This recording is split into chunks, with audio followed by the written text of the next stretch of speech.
एक छोटे से शहर में एक अंधी लड़की रहती थी। वो खुद से बेहद नफरत करती थी, पूरी दुनिया से, दुनिया की हर एक चीज से नफरत करती थी वो। लेकिन एक लड़का था जिसे वो बहुत प्यार करती थी।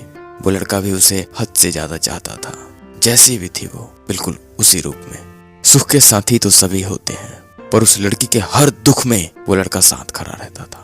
वो लड़की हमेशा यही सोचती थी, हमेशा ये कहा भी करती थी कि अगर उसकी आंखें ठीक हो गई तो वो उसी लड़के से शादी कर लेगी। और एक दिन ऐसा आया भी जब किसी ने अपनी आंखें उसे दान में दे दिया, और अब वो पूरी दुनिया देख सकती थी, हंसते हुए चेहरों को देख सकती थी, बच्चों को खेलते हुए देख सकती थी, खुले आसमान में चिड़ियों को उड़ते हुए देख सकती थी, पेड़ पौधों को देख सकती थी, और अब वो उस लड़के को भी देख सकती थी जिसे वो बेइंतहा प्यार करती थी। जैसे ही आंखों की सर्जरी पूरी हुई और आंखों से पट्टी हटाई गई, उसने सबसे पहले उसी लड़के को देखा जिससे वो बेहद प्यार करती थी।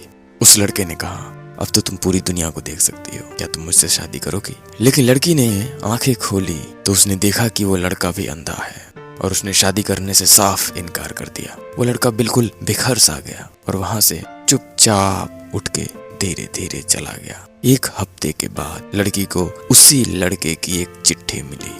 जानते हैं उस चिट्ठी में क्या लिखा था? उस चिट्ठी में लिखा था, मेरी आंखों का ख्याल रखना। ठीक इसी कहानी की तरह, जिस प्यार को हम में से अधिकतर लोग सच्चा प्यार मान बैठते हैं, अक्सर वो एक सेल्फिश लव होता है। खुश रहिए, मस्त रहिए, मिलते हैं अगली कहानी में।